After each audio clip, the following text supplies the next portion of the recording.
Welcome back, our dear brothers and sisters, to Al-Hajj Day today. Labbaik Allahumma labbaik.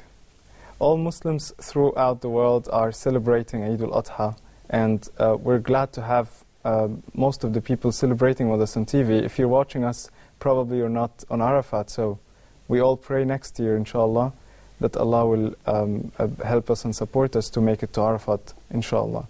I'm joined by four beloved brothers here in the studio from four different places and countries in the world. Let me start by introducing my first dear brothers, Brother Gamal from Uganda. Thank you, brother, for joining us. Thank you, you're welcome. And we have Brother Muhammad from Gambia. Thank you very much, it's a pleasure, thank you. Thank you. And we have Brother Al-Mudassir from Pakistan. Thank you so much. And Brother Luqman from Indonesia. Thank you for having me.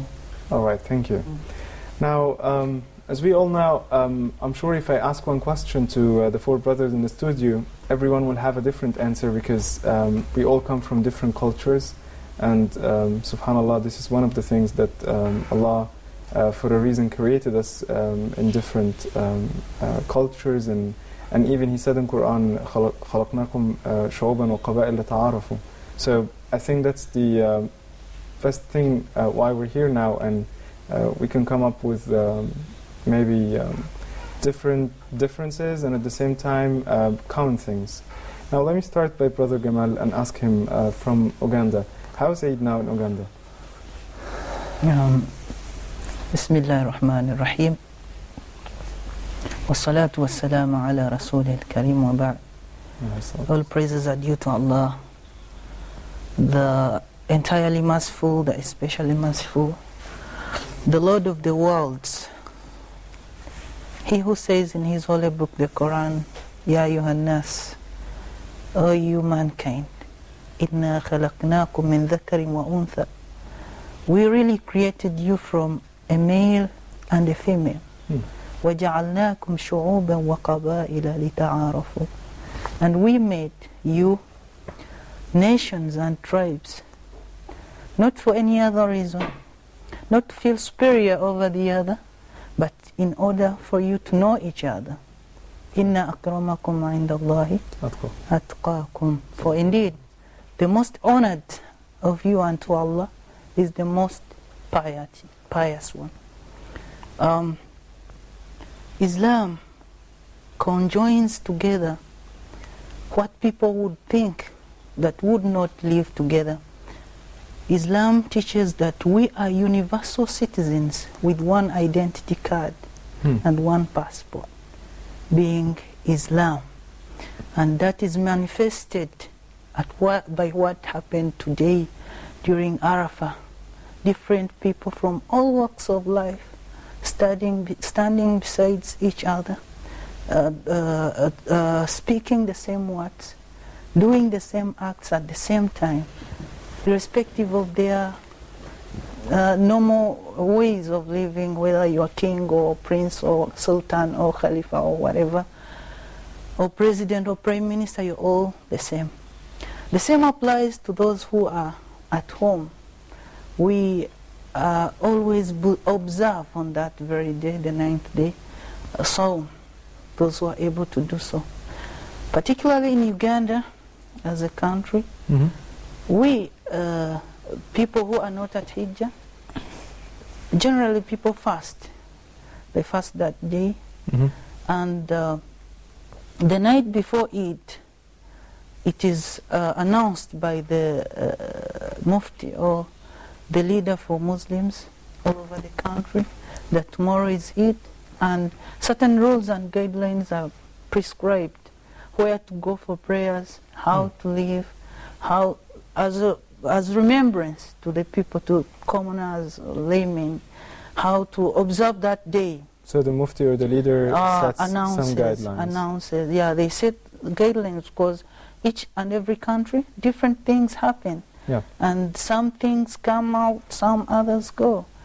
People may want always to disturb. There are people who would like to disturb by, but to keep it very united and for all of the people to enjoy, the sets rules and guidelines, helped by the national authorities, the police and the army.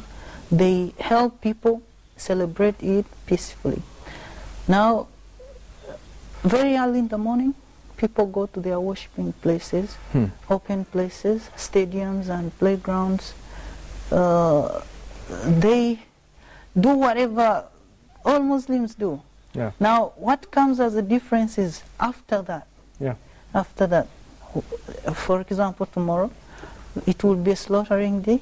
Yes. Some slaughter in communities, some slaughter individually, some get from abattoirs, the national abattoirs, for the government, and the day is celebrated in the same way it is celebrated in other countries, only that what makes it unique is that they have a way how they are organized. You know, our society in our country is organized into, we have tribes, after tribes we have clans. Then after clans we have lineages, family lineages. All right. After this is like big families? Yeah, our hierarchy, our nationality. So different tribes speak different dialects, different languages, and have different cultures. All right. There are tribes which do not mix up freely with the female. They have their own way how to celebrate it. Some do not celebrate on that very day.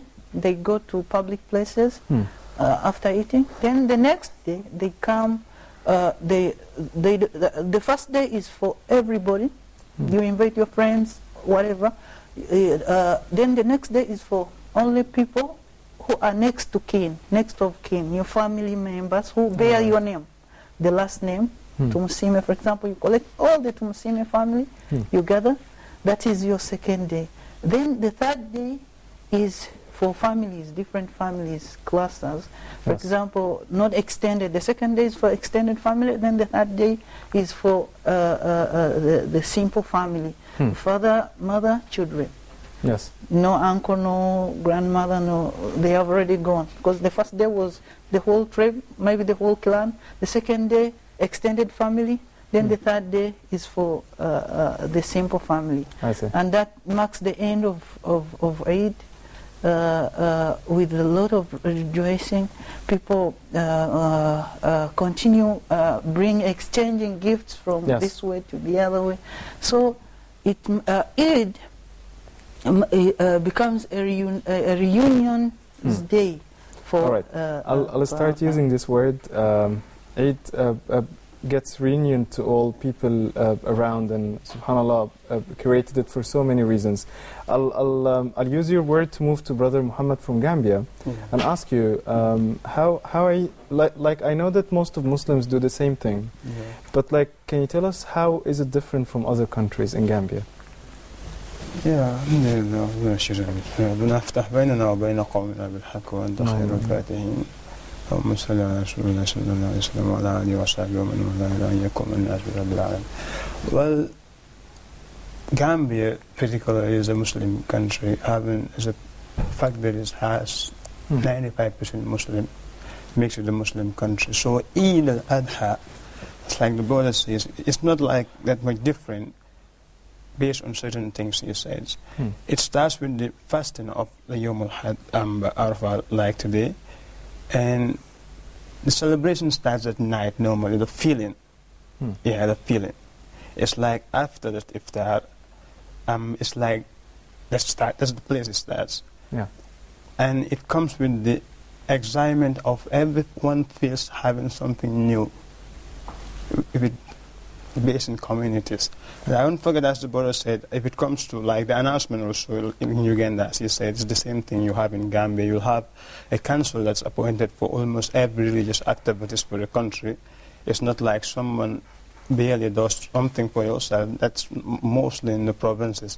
But if it comes to downtown in the capital, you have a council been appointed for every actions based as a nation. It's called the Supreme Islamic Council.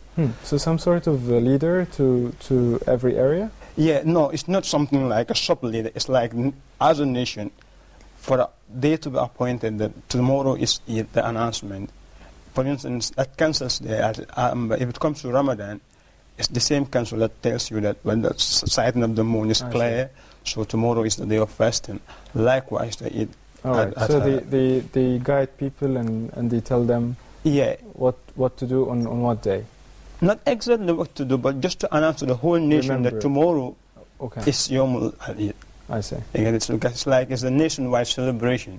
So you have like the presidents, the leaders, and everyone is like, it's a national duty. Since you have 95% Muslims, so it needs to be announced, and it has to move like a nation. So normally this announcement is always done there, but as I said, the feeling starts at night, if I could call it, because I have been West Gambia for over 5 years, but the feeling starts at night. I see. And everyone feels like having something new. New clothes, shoes, new everything. All right, I'll use your word new and the new feeling, and I'm sure that all Muslims, alhamdulillah, have the same feeling. And go to Brother Mudassir in Pakistan. What's the feeling of Eid in Pakistan? A'udhu billahi minash shaitanir rajim. Bismillahir rahmanir rahim. First of all, I would like to thank you and your all team of this program, Hajj Day Today, that you have invited me once again here. Thank you. It's our pleasure. After that, I would like to congratulate all Muslim Ummah and all of our viewers and audience who are seeing us now. Almost Eid has been starting. I would like to say all of you and all of audience, Eid Mubarak. Thank you. After all, I will pray to Allah that He will accept all of our prayers and send His blessing on all of the humanity exists in the world. About Pakistan, I would like to share with you how we celebrate the Eid in the Pakistan. Please. As we know that Pakistan is a significant Muslim country, and we have the population of Muslims like almost 99%. So I'm not going to discuss general things which are compatible and which are not different from the other Muslim countries. I'd like to give you inferior views of the celebration existing in Pakistan. That would be great. Yeah. Like Brother Muhammad told, that we have also, like other countries, and moon sighting committee, which will announce for the Eid al-Fitr or Eid al-Adha. They will announce it, and the people will get themselves ready for the celebration of Eid. If this time you will watch the Pakistan, or if you can watch the Pakistan now this time, the night before the Eid, you can see the decorated lights, the streets, the children are happy everywhere. Almost no one is going to sleep tonight. They will wait for the Eid prayer and they will celebrate. They will cook some things in their houses. That's how. And whenever the day of Eid will be starting, as we are following the jurisprudence of Imam Abu Adam Hanifa, so we are going to offer a little bit late at 8 o'clock or 9 o'clock, like that. So all of the people will rush out from their houses and will go towards the mosque, like general. And in the prayer, the main nucleus and the main nucleus of concentration is the prayer, is the man who is leading the prayer, the leader of the prayer, Imam. I see. So after the prayer, everyone will like to meet him, like to shake a hand with him, and like to kiss his forehead. So he is the main nucleus of celebration in the Eid prayer. All right. And after that, 2 or 3 things that is very different. From the mosque of the village or town, anywhere, people will collect in the form of groups. Means that from one mosque, they will gather into 6 or 7 groups. And they are going to celebrate Eid, or going to sit with the special family. Which is that special family? 2 types of families. The one who is the poorest ever in the society.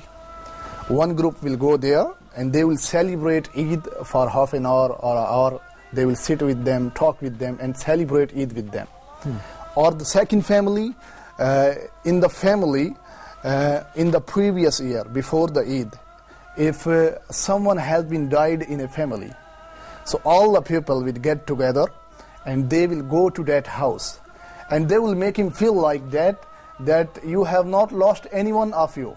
we are here to celebrate, and we are here to fulfill the space of that person who has gone to this world, gone from this world. Yeah. So we are here as a community, as a Muslim society, and we are going to celebrate Eid together. So, what was the first person? I know the second person, if a family has had someone who passed away. First one, who is the poorest in the society. And this is really nice. Yeah, before the Eid day, they will, of course, they will try to provide them new shoes, new dresses, and when will the day of Eid begin? Some gifts. Some gifts. And when the day of Eid will begin, after the prayers, they will go to collectively. This is like a charity-based community. Exactly. Everyone is trying to help the second one. And after that, all the people will come together on the place, on a ground. We say it as a slaughtering ground, and we do their slaughtering collectively, and everyone is happy and pray to Allah. قُلْ إِنَّ صَلَاتِي وَنُسُكِي وَمَحْيَايَ وَمَمَاتِي لِلَّهِ رَبِّ الْعَالَمِينَ, to accept our prayers and our sacrification in Islam. All right. Thank you for the addition, and I'm really glad for the example you've mentioned, because in the example Mudassir mentioned, some people visit families, and I think giving people some of your time is much valuable than giving them some gifts and money only. Yes. All right, let me move to Brother Luqman from Indonesia. Brother Luqman, we're really glad having you here. Can you tell us more about the differences also that exist in Indonesia that might not exist in any of our countries?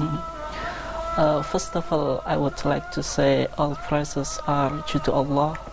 May peace and blessing be upon our beloved Prophet, his family, his companions, and for those who follow them in the righteousness until the day of judgment. And I would like to say and wish happy Eid al-Adha for all Muslims around the world. And I think it is very, very happy day for us as Muslim, because we have two festival days, not only Eid al-Fitr, but also the greatest feast or the greatest day of Eid, that is Eid al-Adha. And actually our tradition and celebrating Eid al-Adha is not very different from different countries that our brother are talking about. And we actually, our tradition is not very totally different. But what I would like to say here, you know that, first of all, I would like to say that Indonesia is considered the largest Muslim countries. We are considered number one, and then India, and then Pakistan, and India, Bangladesh, and the rest of Muslim countries, and only 20% of Muslim population living in Middle East. So many people think that Islam is only Arab people. That's not right. Well, thank you for sure. And if thank you for mentioning this, because I think most of the people might perceive because because of the language, when people speak the Arabic, they think we're the largest community or countries speaking. In fact, that we have many and huge Muslim population living outside Arab countries. I see. So Indonesia is. If you have also numbers, it would be great if you can share them. Yes. So this is why Indonesia is considered the largest Muslim countries, and most of us are following the school of thought in Islamic jurisprudence, that is Shafi'i school of thought. But sometimes the problem that we have, because we have two big Islamic organizations, Muhammadiyah and Nahdlatul Ulama. Muhammadiyah and Nahdlatul Ulama. Muhammadiyah, the follower of the Prophet Muhammad, and the revival of Islamic scholar or something like that. The problem is that sometimes we have different in determining the day of the Eid. So Muhammadiyah today they are celebrating Eid. Although the majority of Muslims will be celebrating it tomorrow, not today. Not today, okay. But if we look at Indonesia, so some are Muhammadiyah followers, they are celebrating it today, and they base their opinion on Hisab Falaki. I mean, something debatable in Islamic jurisprudence. But of course, we don't want to talk about this. I mean, different point of view in Islamic jurisprudence. Yes. But the most beautiful thing, although we have different day in celebrating Eid al-Adha and sometimes Eid al-Fitri, but we still respect to each other. Sure. This is the most important thing. Yes. So we I mean, usually have different, I mean, day of Eid al-Fitri, but we still respect to each other. This is something beautiful if you look at Indonesia. Although, I mean, it seems probably very strange for some people. I see. All right. Well, thank you for sharing this, because this is, I'm sure, is new to all of us. Exactly. So it gives me a point about. Please. Currently, we're facing the same problem. It has created some factions in the country. For example, Uganda, particularly, we have two muftis. One self-proclaimed himself a mufti, following a school of law jurisdiction. They are like explaining from the Islamic sources. The understanding of the principles becomes different from the renowned Muslim leader. So he makes some fatwas sometimes different from the one who's supposed to make. So it gives some differences to some layman, the elementary Muslims. They fail to understand. But nevertheless, we still rejoice and respect each other in spite of the differences.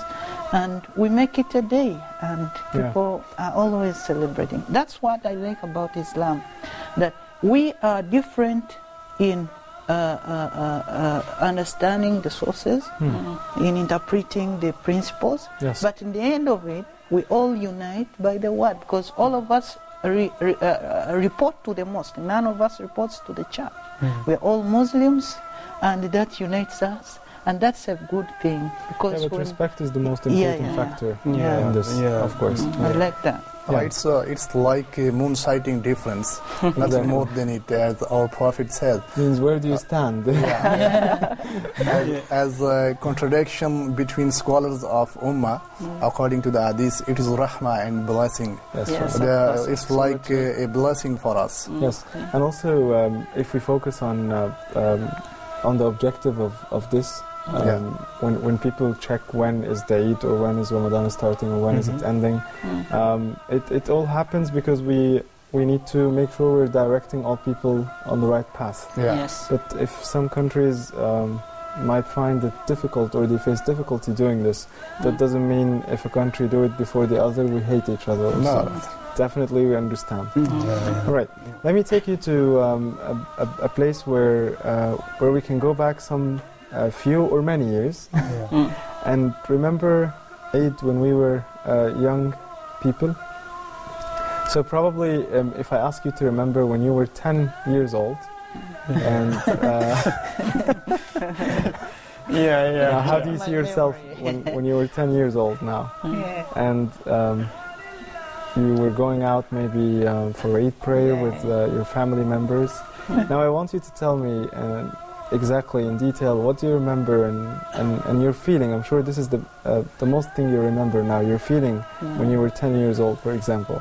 Now if I ask Muhammad from Gambia to start. Yeah, you're right, and you refresh my mind going back to when I was just like a young boy. It's like the feeling today, I celebrated with a kind of, the tendency is like, it's a bit low compared to when I was young at that age. It's like 10, the whole Eid is... I'm sorry to interrupt you, Brother Muhammad. I have an international call from Mecca. We have Sister Aisha with us. Assalamu alaikum, sister. No problem. وعليكم السلام ورحمة الله وبركاته. I would like to say happy Eid al-Adha to you all making Huda TV. Thank you, Sister. And mashallah, alhamdulillah, we had very nice time with you, Hajj season. And thank you so much for everything. And again, Eid Mubarak, all of the Muslim Ummah. Allahumma ameen. Jazakallah khairan. Assalamu alaikum wa rahmatullahi wa barakatuh. Wa alaikum assalam wa rahmatullahi wa barakatuh. Thank you for the input. And we'd like to say that we envy you. Inshallah, we hope next year we'd be all in Mecca. Inshallah. All right, Brother Muhammad, I'm sorry for the coming back, interruption. as I said, when I was young, I reflect myself down there. It's like at that time, it's like everything belongs to you. It's like you carry the whole Eid, like it's for you, and you get more busy than anyone. So today I don't take it like that. It's like 10, you will have a sleepless night before the Eid comes, and if you enter into it, it's like you will never relax. You will feel like doing everything, and you're the one who disturbs everyone. I need my new clothes, and you need a changing of clothes as you go in. Like in the morning, you have to wear something. It comes to the afternoon, you have to change. Yeah. You have to do everything. It's like you end up being, normally I'll get lost. But normally I get lost. It will require that you have to show me on TV, and someone will say, we find this little boy somewhere, and we know where he's coming from or going to. That's what happens to me. It's like the feeling, but as I grow up, that feeling dies. You see, you celebrate it with a tendency of a relaxing feeling and devotion and understanding that the way it is. And you're still waiting for the prayer, and after the prayer to visit family and friends. Yeah, sure, I wish to. Yeah. All right, Brother Mudassir, how were you at 10 when you were 10? Well, Brother Mahmoud, I wish to be 10 years old now. I wish that I can went back to that childhood. It was so awesome and so nice. The main thing that new clothes, new shoes. I was going to see them all the night. Yeah. And I was going to wait the morning. When will the Eid will start, and I will wear them. Yes. And the next thing that I could remember now, that always I wished and I asked from the dad in the mosque that can I hug this imam, the leader? And he always said, no, it's not for the child. You can shake hand with him, but you cannot hug.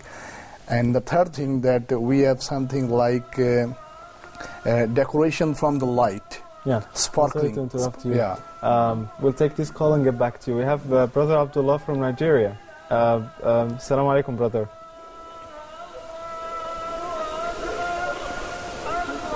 Brother Abdullah, can you hear me? Happy Eid, brother. How are you? Yeah, I'm doing fine. I'm great. Thank God. How are you? Yeah, we're doing great. We're happy to hear your voice.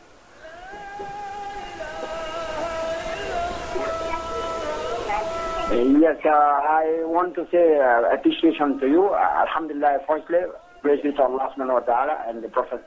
We ask Allah subhanahu wa ta'ala to keep his mighty name and bless upon our Master Muhammad and his followers, his household, and all of those who follow him in righteousness up to the day of judgment. I want to call you and I want to appreciate the program because me and my family, we look at the program 24 hours and then we are benefiting from it a lot. So we pray that Allah subhanahu wa ta'ala guide the program and we pray for the continuity. Inshallah. All right, thank you so much, Brother Abdullah. I pray that next year you'd make it to Mecca, inshallah. Inshallah. All right, I'm sorry for interruption. So there is something like sparkling from the light. We will use it to play on the Eid and like to celebrate. And after that, when we would come back from the mosque, we have an Eid cake in the family. We will get together collectively and cut that cake. How does it taste? Oh, well, I am still remembering it. It's something like traditional and cultural based. You cannot find it here all over the world. You can only find it in Pakistan. Okay. Right. So that's now he's making us craving it. Definitely. And another thing I thought is like, as a little boy, a competition of rams. Let's say my father bought a bigger ram, so ours can fight than you. So it's like you have that kind of competition. I saw it in Egypt here, like kids are like, we have the bigger ram than you. So it's like just to see that competition out, they get together like fighting a bit. I enjoyed it when I was 10. All right, now Brother Luqman, how was your Eid when you were 10 years old? Hopefully I can recall my memory when I was a child. You can't recall? Okay. But Shall we move a little bit further, like maybe when you were 12, 14? But I think, the best thing that I was experiencing when I was child is that in our country we have the tradition that we call mudik. Mudik is going back home. So usually people are living in the cities, in capital city and many cities around Indonesia. But when it comes, so they will be going back to their homes. They will be going back to their villages, gathering with their families. So when the day of it is coming, many people will feel very happy because there will be many new people in their life. And sometimes we have new relatives, they are actually our relatives, but we don't meet to each other. But when the Eid, but when the Eid is coming, we will be meeting them. So it seems that we have sort of new members of family. So we will be rejoicing it. We will be very happy because we have new people and we are celebrating it and we are visiting to each other after we perform Salatul Eid. And then we try to visit our members of our family first, and then our neighbors, our family friends, and we will meet many people who are sometimes new for us. So that's very. This is very important. Actually, yes, very important. Allah usually asks us and for sometimes we don't have time for meeting except in Eid. So Eid is the time for gathering, time for that we are united in the great day that we have. So it is very good memory that I recall when I was child. Yes, and I also think and support the idea that we shouldn't only meet our family members during Eid. It's a very good occasion that Allah reminds us that you need to visit your family members, you need to keep Salatul Rahim and keep connection with all your family members, ask about them, encourage them to ask about you at the same time. Yes. All right, now if I move to you, Brother Gamal, how was your Eid when you were 10 years old? You're trying to test my memory. I'm a third generation Muslim.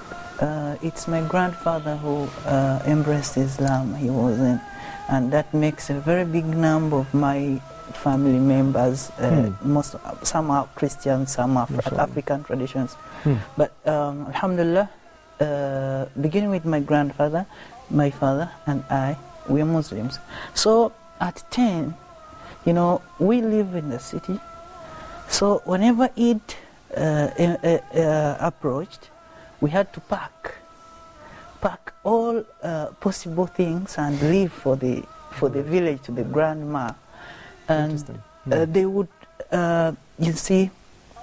welcome us wholeheartedly. What made me wonder, until now I still wonder, is that they were not Muslims, but we would leave the city to go to the village to celebrate Eid with them, and they would welcome us, embrace us. My father would ask how can he get a sheep or goat, and they would look for that with the goat or the sheep has certain traits that has to have be health and what they would do it. And some of my, I think, nieces, and they became Muslims because of that act, because they were impressed. Muslims having non-Muslims celebrate. So we would, on Eid, what I remember is that we had other young children from my other uncles who are not Muslims. But on that day, we would name them some Arabic names temporarily. Because we are gathered for an Islamic function. So people are converging. So you think, you feel shy to say, Stephen, come. So saying, right. Patrick, can you come? We say, Ahmed. And then sometimes he forgets, oh, yeah, I'm Ahmed. Yeah. I still remember that. Sometimes I tell them, why don't you be Ahmed 360 days? Why do you have to be Ahmed only one day? And they will say, I'm still thinking about it. I think I will have to change and become Ahmed for them. So we grew in that... but then the system. Upcoming generations are already named. So at 10, particularly when it was Eid, we used to go at centers, buy balloons, buy sweets, chocolates. Some go to theaters. That's after Eid. You see, we are a very big family. With we are actually extended. Our family extends to about 800 people. Inshallah. So sometimes we used to gather, all of us, we make a very wide tent, and we call other people who are next to our family, and we celebrate. But at 10, they would bring all those who are below 10 years. You see, you narrate some things that you would like to do when you become old. So I think it was in 2000 when I was 10. So right. I was in primary 3. I was asked, what do you want to be on Eid? You would make the function as if it was a day for anybody to air out what you want, what you need. So I said, I would like, when I become old, I would like to meet you here when we do not call ourselves names that do not belong to us. Then my father told me, you must study Islam because your thinking has outsmarted my thinking, because I don't even think about that. I see it normal for them to be called Muhammad only on Eid. So we had a conversation. Doesn't make sense. We had a conversation on that day. That's what I can remember. And then he said, he's not a very well man to do with. He's always a nonsense man. He doesn't leave a discussion unfinished. That day he told me, you are 10, but you think 23. All right. So now your memory is 23, not 10. So at 10, it was something very big. But I've come to realize that it's a matter of becoming joyful and celebrate it with others, and that's all. But at that time, you used to see as if you're no longer on earth, you're living somewhere on that day. All right. Thank you so much, Brother Gamal. All right. Now, nowadays,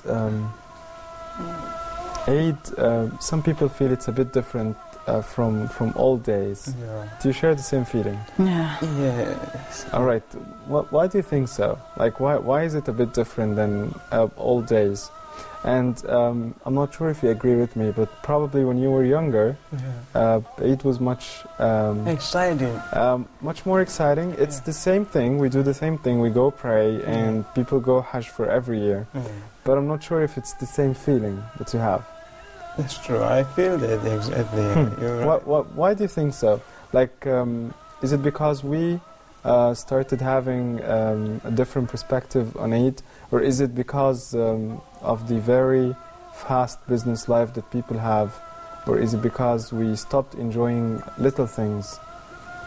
Well, what I'm suggesting, I think, like, is, and maybe you agree with me this thing, it's like as you grow up, older, like, you come with things that feeling, it matters to you. When you were young, you don't have this feelings of like getting much into these world things. So you have a free mind. It's just like joy, and you have no responsibility. So you don't have that feeling, getting worried of certain things and families. And things going around the world. But as you grow up with studies, with everything, life comes in, you take the feeling and the celebration with something very light. Well, as a young little kid, you don't have that, so it's like it's much more you exciting. Won't feel like you don't have responsibilities, you don't have... I feel with having things, so you celebrate with a very tendency of a very low feeling, just let it pass, let it go. So it's like you don't feel like going to much that kind you were doing when you were young. Yeah, that's what I feel like, if I'm right with you. Just a thought. All right, let me move to Brother Mudassir. What do you think? Well, the Eid before the 10 years or 15 years was little bit different, and at that time it was more excited. But now we can feel the difference, of course. The main point that I want to discuss in this issue that we have a lot of social differences. That's why we can feel before 20 years or 15 years, whole community and the whole society was one. According to the saying of Allah, وَاعْتَصِمُوا بِحَبْلِ اللَّهِ جَمِيعًا وَلَا تَفَرَّقُوا. We all were one. But today we have social differences comes into us a lot. Like we have higher stage and poor people. Whenever we will get together, we will enjoy it nicely. But when we differentiate that the upper level people have different kind of celebration, and the poor and the middle average man have different kind of celebration. So we will not get a taste of the nice celebration given by the Islam. So we have to get together and celebrate it as a community, Muslim community. Even we can see in the history that Muslims have invited the Christians and the people from the other religions to come with us and celebrate them. We also send them our well wishes on their celebrations. So the point is that if the community will be together collectively, they will enjoy it nicely. I see. All right, that's a great ad, of course. I hope, inshallah, we work towards this and the whole ummah. Yeah. All right. Now, Brother Luqman, what do you think? Do you think Eid is a bit different from old days? It depends. For instance, if you are celebrating your Eid with your family, so you will feel more happy. Me, right now, I'm celebrating my Eid, but I'm very far from my family. So the sense of Eid is not very, it's not very happy. It's different when I'm celebrating Eid with my family, because I can meet the people that I used to meet them. I can meet my mother, my father, my sister, my brother, and many people. But when you are celebrating it and you are far away from your family... That leads me to a question. It seems that you're here alone, right? Most of us like Come that. on, we're here part of your family, right? Aren't we? Yeah, of course. It's like it's never comparable to home. You get it? I have spent more than 4 years here in Egyptians. You get it? I have very good Egyptian friends. Yes, alhamdulillah. Get it? But so you're all alone, brothers, right? But he said something. Now, but I'm sure you're not now. He said something and it's touching to me. Like it's never comparable when you're sitting at home, mom is beside you and everyone is with you. Yeah. You can never have that feeling here. Exactly. Though you have good people here around. And I'm sure your family actually doesn't miss you because they can see you now on TV. I wish you would so. Right. Unfortunately, as usual, time runs and we don't get much time to talk. I hope very soon, inshallah, we meet again on Hajj Day today and also on Huda TV in general. I'd like to thank you very much all for coming. Brother Gamal from Uganda, thank you so much for coming. You're welcome. Thank you. And thank you for the viewers. Thank you. All right. And Brother Muhammad from Gambia, thank you so much for coming. Thank you very much. Thank you, Brother Egyptian. And Brother Mudassir from Pakistan, it was a pleasure having you. You're welcome, brother. It was my pleasure to meet you.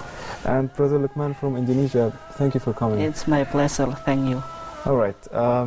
Our dear brothers and sisters, now we're going for a short report, and then we come back after the report with different nationalities to continue celebrating Eid al-Adha together. Stay with us.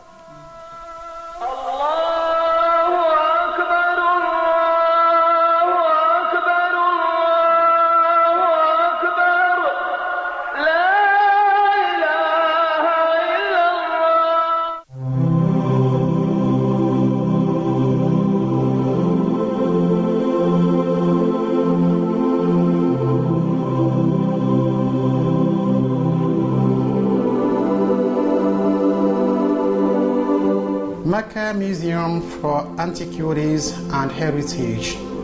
In this report, we will present to our audience the Islamic Heritage Museum that holds thousands of Islamic artifacts. The museum contains various art sections that give visitors marvelous scenery and outstanding view. The environment in the vicinity of the museum has an amazing look of the mixture of art and nature. You are offered the opportunity to see thousands of years old artworks in different shapes and forms. The artworks present wonderful colors of nature with dazzling admiration. Here are historic monuments left by Meccan people thousands of years ago. The interior of the museum sparkles with wonderful decoration stretching from the old to the present. The colorful scene of the inner decoration gives visitors a pleasurable look and a remarkable sense of memory. Centuries-old images seize your attention upon entering each section of the museum. Thousands of years old buildings represent the unforgettable wonders of the Meccan people. The beauty of the museum engraves in the minds of visitors everlasting gifts of memory. With old and derelict pillars of mansions and palaces of Meccan history glaring on the walls, visitors are moved to visit the more. These pillars of old mansions and palaces are a combination of the wonders of Islam and its history thousands of years ago. Every look provides a new experience of both Islamic and historic facts of history. Beautiful stones taken from the treasure of early Arabs and Muslims form an integral part of long memory. Maps take you a long way to imagine the great civilization of Islam in history. The museum presents records of Mecca before Islam. Facts are presented in calligraphy, writings, and artifacts. Stones and objects used by early Meccan people are engraved with names of early Muslims. The museum presents very important historic facts on pilgrimage many years ago. These writings and images are captioned with dates and names of places. Coins used as currency in the early Islamic period bring you closer to the early age of Islam. These coins were used in business dealings as presents and gifts for honor and respect in historic times.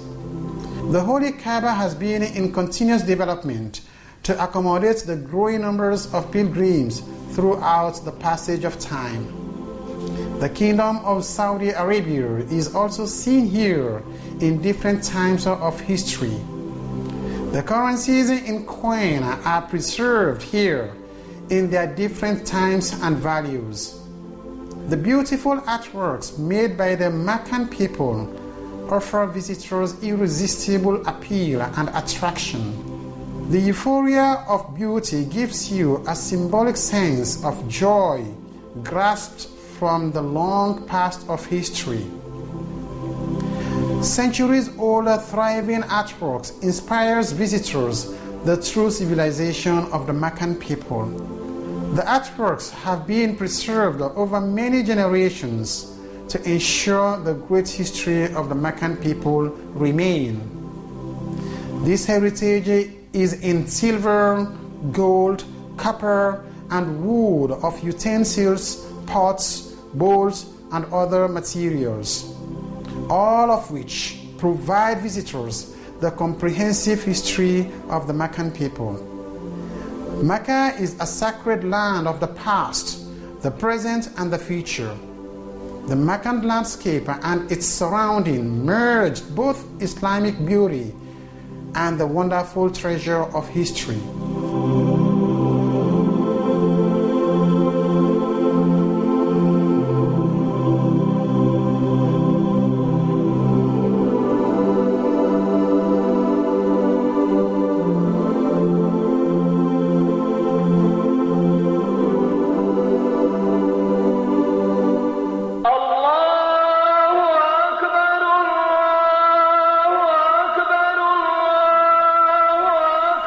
Welcome back, our dear brothers and sisters, after the short report, and we're back with different nationalities to celebrate Eid al-Adha together. I have Brother Habibur Rahman from Bangladesh. Thank you, brother, for joining us. Welcome. And we have Brother Abdullah Naim from Bangladesh as well. Thank you, brother. Welcome. And we have Brother Ali from Nigeria. Thank you, brother, for joining You're us. welcome. You're welcome. And we have Brother Ayam Juma from Malawi. It's a pleasure to be with you for the second time, mate. Thank you so much. Thank you so much, Brother Ayam. It's a pleasure as well. Now, I have a special feeling that I have to share with my dear audience. It feels like I'm moving on a map from a place to another to check how Eid is going in this place. And it feels like magic, you know? Yeah. All right. Now, as we all know, as Muslims, alhamdulillah, and the whole ummah, we have almost common things that we do on Eid al-Adha, but there are still those small special things that happen in a different nation that doesn't happen in another, and we don't share it. That's why we like to learn from you what happens. Let me start by Brother Habibur Rahman and ask you, what is different that happens in Bangladesh and is not common with the whole Muslim ummah? Alhamdulillah wa salatu wa salamu ala rasulih al-karim amma ba'd. At first, I would like to say Happy Eid. Thank you, brother. To all over the world and those who are watching us. I just like now, I'm playing, I'm celebrating the Eid. Yes. Sure. You know, the Bangladesh is the largest Muslim country. It was the second before, now it's become fourth. The largest Muslim country. It has like 150 million Muslims in my country. And about Eid, we have some differences from another country, especially in Eid. Like those people, they live in capital city.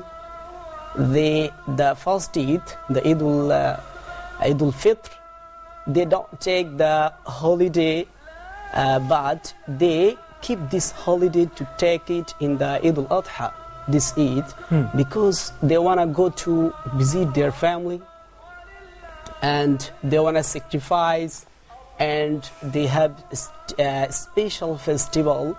So before Eid, like 1 week, you can get in a capital city, very big jam, the crowded of people because they are traveling from the city to the village. So a lot of people, if you go, you will be, you will ask how is it can happen. So after they go there, they go to the village. So we have some differences how we celebrate. Like after when we saw the moon, the first of Dhul Hajj, to do this. After that, after saw the moon, the people they used to do like they are doing like they cut their nails and their hair before they saw the moon. After they saw moon, they never cut their nails, never cut their hair, and keep it till to the day of sacrifice. And they believe that if I don't cut my nails and my hair, and I will cut it after I pray the Eid al-Adha and come to the home, and I will cut the nails and my hair. I will get a lot of reward from Allah subhanahu wa ta'ala. And it has hadith that the Prophet Muhammad sallallahu alaihi wasallam said, those people who do this, he will get the thawab of Eid al-Adha, thawab of sacrifice. So they do this. Yes. All right. Let me also ask your friend Abdullah Naeem, since he comes also from the same country, Yes. Bangladesh. What is also a bit different from other countries that happens in Bangladesh? Alhamdulillah, wa salatu wassalamu ala sayyidil mursaleen. This is the good things I'm sharing with all of the people. Sure. Yeah. Our country, as we know, the largest Muslim country. There is many things they'll believe something new. I'm just telling about that. Our people, the Eid al-Adha, they just feel it from their heart, and they just really about this thing. All of the people as like crazy, not as like crazy, but they feel from their heart, and they do something. They do something. Everything related to these things, everything related the Eid al-Adha, they'll feel it, and they'll happily it will be done from their hand. So it's the new thing. I saw the Indian people, and the nearest of Bangladesh, and I saw many more people, many more countries. But every people will be happy by this Eid al-Adha. But our people, our country, there's more than happy. It's not it's not just Eid in their heart. It's just something. We'll do something. It's about religion. It's about our society. It's about our Islam. Everything. So there is something, not one thing. There is many more things he believe, and there is many more things he believe, and it's related to our society. So more of the people, they believe that it's not just a few things. It's a big things, and they will do everything related of these things very well. I see. All right. Thank you, brother. Now let me move to Brother Ali from Nigeria. Now we're moving from Bangladesh and travel to Nigeria. Yeah, you're welcome. Brother Ali, let me ask you, how is Eid in Nigeria, and how is it different from other countries? Well, Bismillahir Rahmanir Rahim. Actually, when you talk about the nature or the look of Eid in Nigeria, you are virtually talking about something very colorful, something very marvelous, because Nigeria is, by nature, is a colorful country with varied ethnicities, tribes, and sometimes, geopolitical attachment or geographical differences.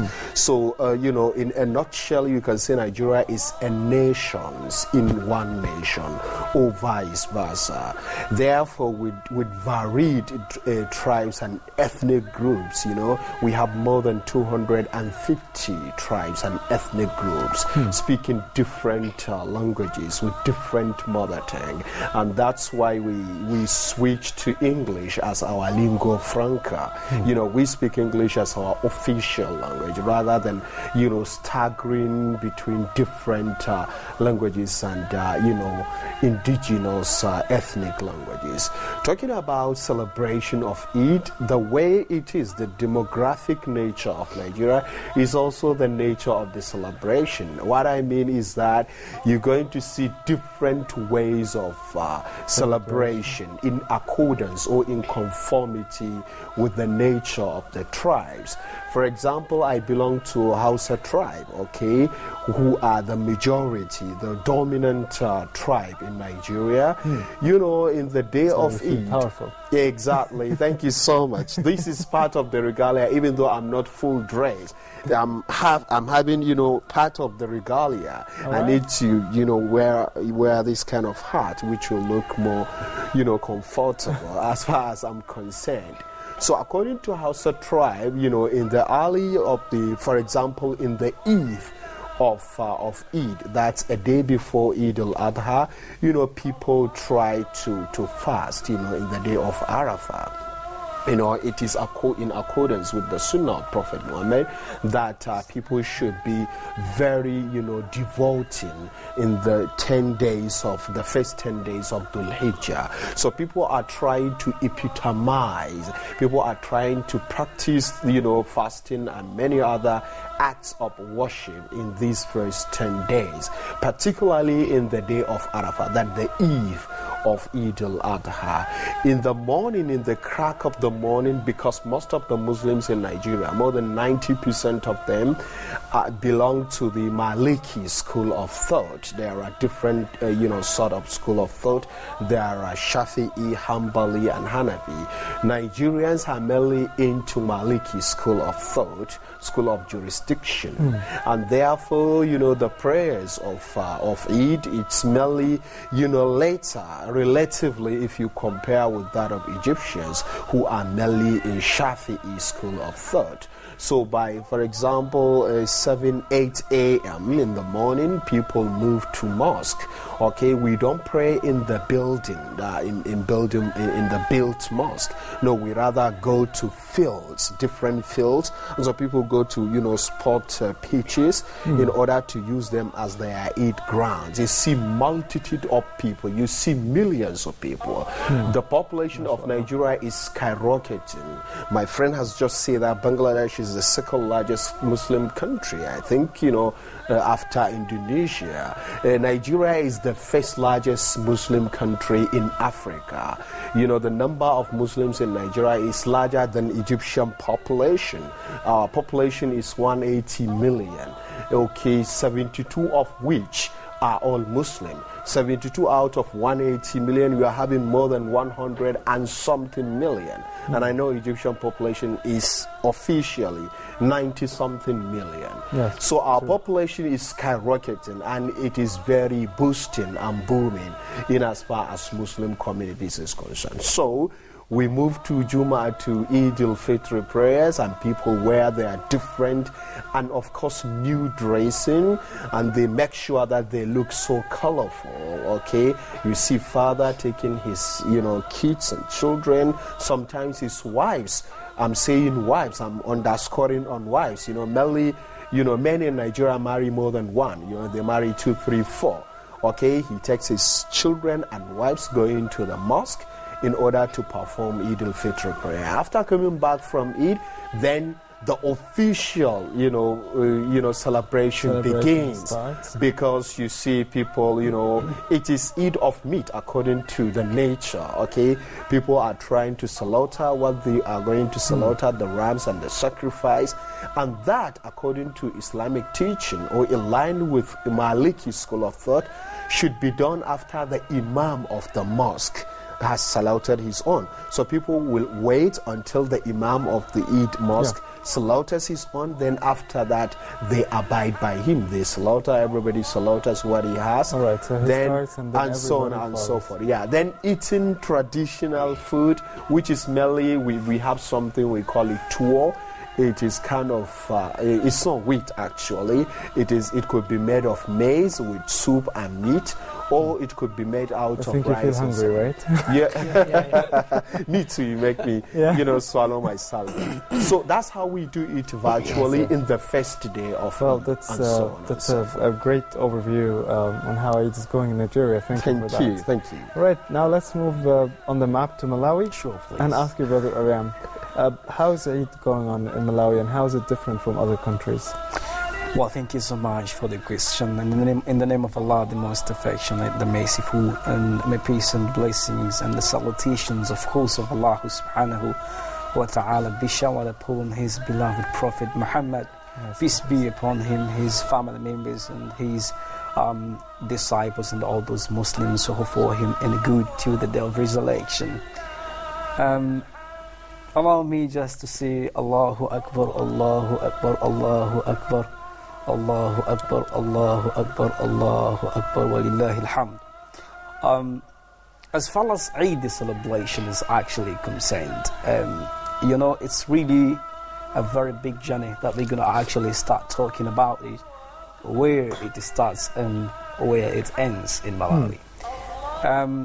Basically, you know, it starts on the first day, that's the first day of Dhul Hijjah. That's when we see, you know, thousands and thousands of Muslims, you can say millions, but thousands of Muslims fasting that starting from the right at the beginning of that month. And it goes on till the 8th day, and then we experience a change on the 9th day.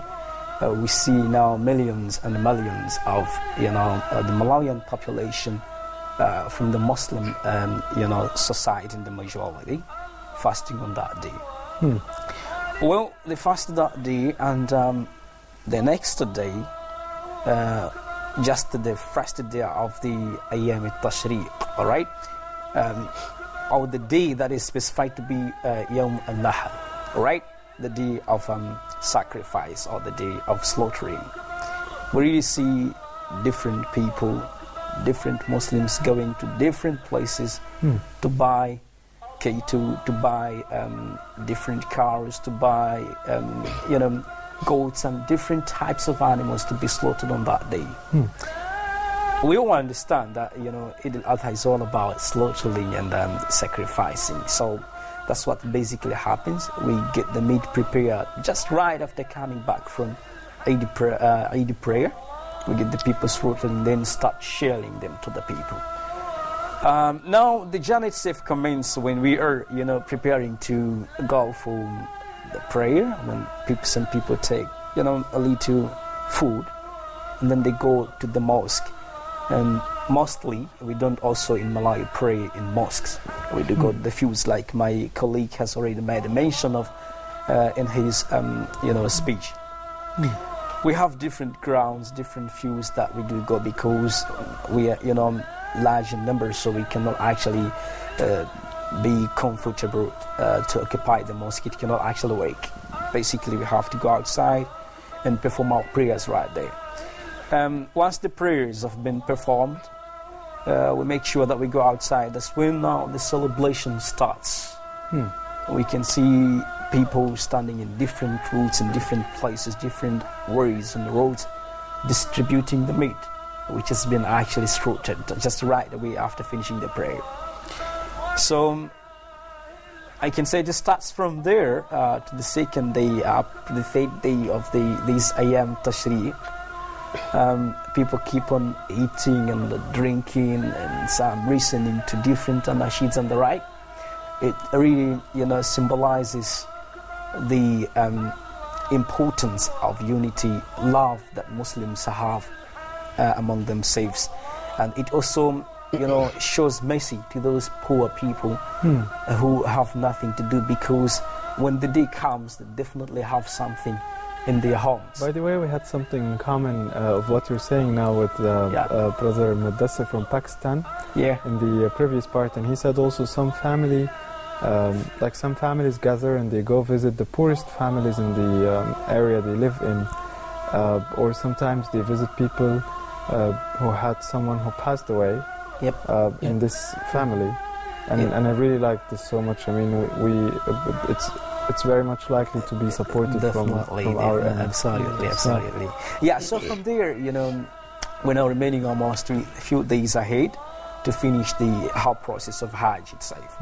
So we have, you know, different families like to go, you know, somewhere like maybe lakes and see with their family members, where they celebrate and then they come back. And also they do go in the streets where we find those, you know, street children, you know, our beggars. So they get also given something, you know, because it's a day of celebration, and as far as the Muslim community is actually concerned, we do not actually wish to see them suffering on that day. We make sure that there is something really very, very interesting, you know, provided to them, so that they can also have their day blessed and they can feel the day and feel the Eid al-Adha itself. So the situation is really very, very amazing. We get a lot to take about. And the next question that you can definitely give it to me. Sure. Thank you. Thank you, Brother Ayam. Now let me take you all a bit far, but back in time. Yeah. Do you remember when you were 10 years ago? Let me say, in another way. When you were 10 years old. I went even further, right? Yes. Now, I need to ask you. You need to recall your memory, and this is a test to check if you have a strong one or not. Do you remember your Eid when you were 10 years old? How did you feel? How was it? Back in time. I can remember. Okay, let's start then. This time really I miss it. When I was 10 years old, every people they goes to pray. Where I was pray with my father. But after finish the prayer, I directly leave the place of prayer and go to the shop to buy something to eat or something like that. All right. And I was buying something, and I just not buy for me. I bought it and go to the home and give my mom. I bought it for you. All right. And after that, I was. The mom cooked the some sweet, especially for the Eid day. I took the eat this sweet, and some friends they called me. I just visit with them. I could remember a little bit, not a lot. All right, but great. This spring and now this spring is totally different. All right, now, brother Naim, do you remember? Yeah. All of those days I was studying in Madrasa. Islamic Center. I was hafzing the Quran. Yeah. So at this moment, when the Eid days will become before the performing the Salah, we'll go many more places with our friends for celebrating something new. Then we have Eid prayer. So please come with us and we'll join this prayer. After that, when we will finish the performing the Salah, then I directly go to the home and I'm just waiting for this day. Really I missed it so much and I loved it.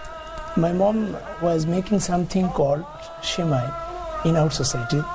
It's a kind of sweet. It was very amazing, really. When I finished the Salah, I just come back to home. Directly I was eating something, those kind of it. And I really miss it. And I am remembering something else like that. So it was amazing. I think you need to bring a sample next time. Yeah, you can. The last Eid, my brother said about shemai. This is the special food for Eid. Every family, they must eat this shemai in the day of Eid. Even they just after about Eid al-Adha, the community, the family in our country, they do what? They before go to the prayer, performing the prayer, they don't eat anything. They believe that like a short fasting. They don't eat anything in the Eid al-Adha. They go to the prayer. After back from prayer, they directly break their fast by the sweet. They call it I'm fast for a short time after Fajr till the performing the prayer. Yeah. They break their fasting by the sweet, or some of us they break their fasting by eating the bit of the cow. Yeah. Okay, like that. Okay. So this sweet, I've been here in like about 5 years in Cairo. So I really missed every Eid. I missed it. So one Eid, my friend, one of my friends, he took some shemai and he cooked it, and we had it together. We were eating it, but just we got a little bit. So I was thinking, just a little, it's not enough. I need more. So unfortunately, this year I took some of this shemai. If you want, just welcome to my house. Really. All right, we're all joined to Habibur Rahman after the episode, right? This is the different thing in our country about it. really nice. All right. Thank you for sharing this with us. Okay. Although we're hungry. Okay. Now, Brother Ali.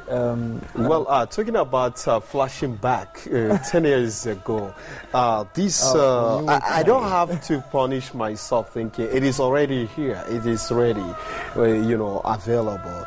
It has to do with horse riding, okay? Because like I said, in Nigeria, we have different ethnicities. So there are kingdoms, and in kingdoms there are kings. So those kings are riding horse. In fact, horses in Nigeria, especially in northern part of Nigeria, the Muslim-dominated part of Nigeria, horses are being pampered. Horses are being good taken care of. Horses are being, glamourated, being, elaborated to look so much wonderful, okay? Unlike what is happening in Egypt, I see horses very appreciated. And no, I'm not saying that, but they are really being pampered. So the kings and they are people of the hierarchical members of the kingdom will ride on horses, going through the kingdom, through all the corners and cavity of the kingdoms, trying to show a display of traditional regalia and traditional outfit of that particular kingdom. This one happens to be very marvelous. So as a 10 years old or teenage, so to say, we immediately after the prayer, in fact, we were not leaving our home in order to pray purposely. The main purpose was to witness this kind of horse racing or something like that. So immediately after the prayers, there should be sermon. After the prayers, people should wait in order to listen for the sermon of imams and so on.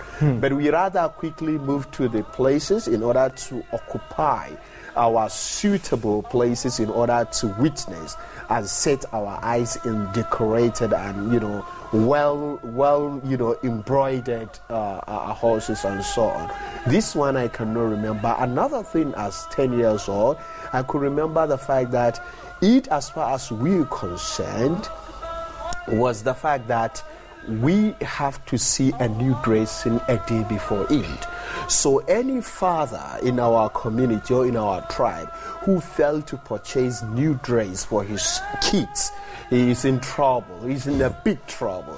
So we will always keep, staying until a day before the Eid in order to question our dad, where are our new dresses, if he failed to bring them in the right time. So Eid means dressing. So eating, dressing, and going towards the race of the horses. Those happen to be very, very important. It is still taking place. They are still taking place, but we are not paying attention to them in as much as we used to pay attention to them those days. So I really could remember this. All right, most of the fathers will think twice before they go to Nigeria on Eid. I think I share this idea with you. Yeah. All right, now Brother Ayam comes here. Yeah, sure. Eid in Malawi when you were 10 years. Yeah. How was it? When I have those flashbacks, I remember spending much of my time with my family, and we invited a couple of friends and different families as well. So it was mostly spent home, because we could prepare some food and sit with friends and different families, within the kinship of our family, and even those ones outside. So I could be busy that time serving the food and doing what this is what I spent much of my time at. And after that, maybe go out 4 hours, 3 hours outside with my family, like in different places, restaurants and the like. Then we come back. That's the flashback that I can talk about. I see. Yeah. All right. Now, let me ask you a bit general question. Sure. Do you like Eid nowadays, or do you like it much more when you were young? Well, I think if I talk at this point, I think Eid nowadays is, we are now living in more a global village, so to say. we can witness Eid in different part of the world. Okay, those days we have been confined merely to what is happening precisely in our communities. Now I'm spending my Eid in Egypt, for example. Of course, I'm going to see something different. I see Egyptians after Eid, I see something very funny as far as Egyptians are concerned. After Eid, the whole Cairo, even though Cairo is very cosmopolitan, very crowded city, so noisy, but in the day of Eid, after Eid, whether it is Eid al-Fitr or Eid al-Adha, the town keep quiet. Grave silence, everybody home, and everybody was like sleeping or something.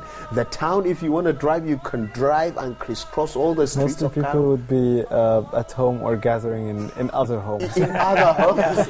So this, I say, this is all like Nigeria. If you go to main cities of northern part of Nigeria, if you go to Zaria, if you go to Kano, if you go to Sokoto, if you go to, for example, main cities, Maiduguri, for example, after the Eid, oh my goodness, the crowd, the traffic jam, you cannot move that way because everybody is out in order to, like, felicitate and celebrate the day. So for Egyptians, I see they merely go to clubs that's at the end of the day or in the following day and so on. But we come out, visitation comes, in the second day. So for me, I think nowadays it is more like overpopulated than those days. However, I love those days because it was more pure, it was more natural, and now, yes, I'm very happy that I'm going to perform my Eid. But last Eid to other, I had it with my family, with my mom and my dad and my brothers. Of course, it felt so much different, and I was served Nigerian food and so on. So yeah, if we try to cook any Nigerian food, I think the ingredients are going to fail us because they are going to fall short.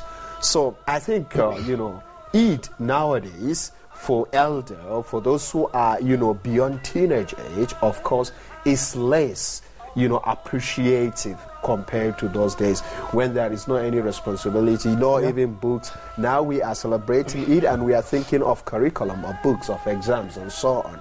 You're going to school and so on. Those days you are not thinking of this. You are only focused on your dress. You are focused on your sweet, on your pocket money, on the horse riding. Ice cream flavor. Yeah, exactly. That's a big difference. So I think you can see the difference is quite clear compared nowadays and those days. That's definitely about a me, significant. that the brother said, I have something different. Like about me, I'm not comfortable that eat these days, but nowadays. When I was the kid, you like old time? Old time. I liked very much because, before go to the Eid prayer, I must have the new clothes. Now I don't care, I have or not, I can go easily. And I live in Egypt, and after Salatul Fajr, in Egypt, after maybe 1 hour, you must go to the prayer. If you late, you will not get the prayer of Eid. But in my country, it's totally different. In my country, we pray at 7 or 8 o'clock like that. During the 7 or 8. So it's not that early here. Yeah, and we never prayed in mosque, like the brother said in Nigeria, same in my country. We never pray in mosque, we go to the like field. Open spaces as well. And we have special field for the Eid. Every year when the Eid come, the people go to this field in order to pray. At this point you might feel home because also in Egypt so many places not only pray in the mosque, but we also have yes, I can see the main squares of Cairo. I know Babu Sharia, even Tahrir Square, some people pray there. You find people praying everywhere. So yes, just I can pick one of them and just go pray. Feel home. Yeah, okay. Feel at home. So now, I just miss this my old time, and now I'm not comfortable Eid, but. Last year I was in my country. It was really different and it was really amazing and good, and I was comfortable. But when I just grow up and my time is past and I'm not feeling the happy of Eid, I don't know why, but maybe it may be because of I am outside of country, and now my Eid day is different. I'm learning now. But before my Eid was just for happiness. Yeah. I go to the prayer and I'm very happy. I must have new dress and must visit my uncle house. After I pray and eat in my family, I must go to my uncle house, uncle from my mom. I must go there. If I can't go there, I used to cry. I used to cry why I can't Something go there. Something that you got used to already. I see. But also, you have a family here. Thank you. Right? Thank you, sir. Yeah. Thank you, sir. Yeah. Okay. Yes, please. I loved before the Eid I performed. There was many more amazing things. Today, I believe that every Eid comes with the new happiness. But those days, I really miss it because of those days when I was in my country and I was just 10 years or 12 years old. Those days when we performed the Salah Fajr in the Eid's day, so many more mosques in our country, many more people, many more boys, they were singing Islamic songs. And really it was very amazing that today is our Eid day. So those they days, were performing some sort of nasheed, right? Yeah, it was. So those days we are performing some nasheed Islamic song as well in our language, or many more things. It was so beautiful, colorful. Nice. But now it's missing. They stopped doing this. Yeah, I see. because of that we are. Probably when you say I like something that used to be in the past, it's because of a memory. But why not redoing this and maybe encouraging people doing this again? Yeah, it's okay, but we are not our country. There is some. Well, you can still encourage Egyptians to do this. So you want to, well, I think Egyptians are very good in celebration. Even though the way Egyptians celebrate all their celebrations, not only Eid, I can see it's much more exaggerated, or it is blown out of proportion. Really. I think maybe because I used to live very close to a club where really Egyptians are celebrating. When they celebrate, they do it by heart. You know, Yeah. you see dancing. You see the spending night or 24 hours around the clock. Dancing their folk clothes. You see someone rolling something, dressing long john like that with something around him.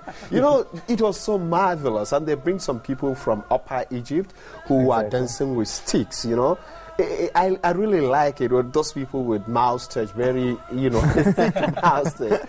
I like it, but what I'm trying to say is that, when I'm seeing Egyptian way of this thing, or any earlier, last year we have seen Indonesians doing something the way they celebrated or something like that. So in those days, when I compare their own way of celebration and ours, okay, I say, the difference is clear, but there is one thing. One thing we all doing is that we all happy. Exactly. Okay, we all happy. And there is happiness in seeing something that you are not familiar to see. Okay, I once celebrated my Eid in Nigeria with some Egyptians who saw how we used to do in, horse riding. They were like, wowing, oh my God, we like it, you understand? And they were still complaining the complaint I'm doing. They say, we miss how Egyptians are doing. This is natural the nature of humanity. Exactly. Exactly. Yeah. So I think we only miss it because it is not taking place. I think if I'm in Nigeria now, I would think, Egyptians are there doing their own things. This is the nature. This is the human thing, of course. As humanity, yeah. All right, Brother Ayam, how is it different from all time? Well, from your own point of view? It's a wonderful question, by the way. Thank you. When you asked that question, what first came into my mind was my past experience when it comes to the Eid day. Honestly, those days were the best days. I seriously miss what we call get-togethers on 8 days that we experienced previously. We used to organize, get-togethers where the youth could meet that time, and we could have, multiple activities to take place. We could act, we could sing nasheeds, we could have quiz, asking questions about Islam and answering, give Learning more. Yes, some things are happening which don't take place today, I can say. So but why do you think this is happening? Like, why aren't they taking place? Well, I think it's because I'm living in a country which is not my own country. So that is the reason why I cannot manage actually even to, convince the Egyptians, for example, my colleagues here, to do that. I failed to convince them to start an English, debate club. And I don't think you can manage to, convince them to do that, because basically, this issue has to do with contributions for it to be successful. It might also because everyone sticks to the tradition and the things they're used to do. Definitely. I mean, if you ask someone to change a way that they used to celebrate, it would be a bit difficult for them. They may try, but they won't be convinced. Definitely. But I think at the same, you're right, but I think it can also be blissful, more than blissful, because when we have, for example, different nationalities, then we can have a chance to show what we definitely do in our countries on that day. Sure. I think it can be very wonderful and amazing. So when I compare those, previous days and these days in which we are living today, I can say those were the best days that, I understand people say when we talk about the previous, time, of course we definitely have two different suggestions. Where one could say those were the nice days and the best days ever, and one could say no, these are the best days according to the experiences that people have. Of course, and if for any reason, inshallah, we have this gathering again after 10 years, and I ask you, how was your Eid? 10 years ago, I think you'd be saying we've missed a lot. Yeah, exactly. Miss Ayam has made me to remember a point. I can remember we have African Student Union here in Egypt. Sure. I happen to be a vice president of West African Student, and I represented African Student in Indonesia. So we used to have something like International Students Caucus with different representations from different nations. We had more than 100 nationalities. Okay, but the trouble was the fact that you are having different nationalities with different orientations and mentality and way of thinking and the way of ideology of or seeing things. And more importantly, the barrier of language. I come from Nigeria. My lingua franca, my official language is English. Mingling with someone who is, for example, from another country whose lingua franca is not English and neither second language is English.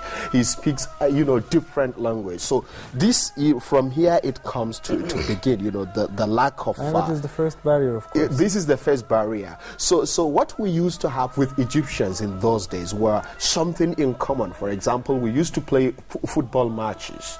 Egyptians are very fond of football. We Africans also are very fond of that. But those who are from Asia, from Asian countries, are less fond of football than we are. So we normally used to play. So we had this kind of thing. We always used to have fun. We used to go to clubs and so on, and we exchange experience and so on. But to have something traditional, okay, we cannot melt into theirs and they could not melt into ours. So we come to a melting point that we can have something in common. Yeah. That's thank you. Unfortunately, they are telling me that we have a few seconds to go. All right. Always good time runs. So I'd like to ask you to give just a quick one word to the whole Ummah and wish them a great Eid. Let me start by you. I would like to tell the Muslim Ummah really that this Eid, why the Eid came every year and we celebrate, but what can we learn from the Eid? One thing that in Eid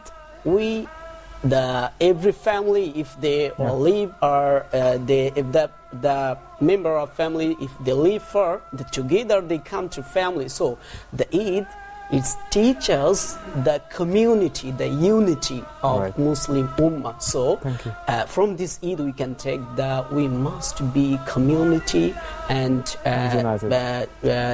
united and go in future to win in Islam. Inshallah. Thank you, brother. Yes? Brother Naeem? I just want to say two things. There is two things I think that is we have to focus about it. It's one of those things is sacrifice. As we know that this is the Eid calls Eid Adha. Udhiyya, Dahiyya. Exactly. It's called sacrifice. And number two? And number two is help. Help. When help each other. we divide all of our meat, so we help by giving our family, our friends, poor, all of those things. So we are learning something about this helpness from this Eid al-Adha. So there is two things. All right. Number one, sacrifice and number two is help. All right, thank you. Yes. I would like to say to Muslim Ummah, happy Eid to you all.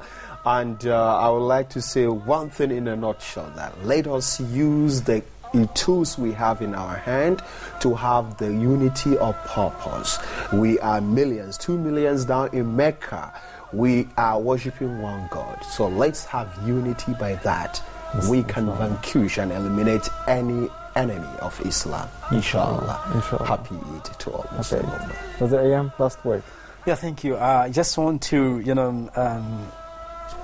say that it is important for us actually to do what? To use these days of Eid in the right way. Basically, we misunderstand things sometimes, and because it's celebration, everybody feeling like doing whatever he wants, like drinking beer, which is contrary to the Islamic jurisprudence and teachings. So let's definitely look at the food that is halal and look at the drinks that are halal. We should not actually go beyond the bounds of Islam. I wish my dear brothers and sisters the very best, and Eid Mubarak and Eid Kareem, inshallah. All right. Thank you very much for being with us today. We have Brother Habibur Rahman and Abdullah Naeem from Bangladesh and Brother Ali from Nigeria. Brother Ayam Juma from Malawi. Welcome, thank you. Our dear brothers and sisters, as usual, time runs and we've got to finish up the episode. I hope to see you very soon in Hajj Day today and in Huda as well. Stay safe and happy Eid. Assalamu alaikum wa rahmatullahi wa barakatuh.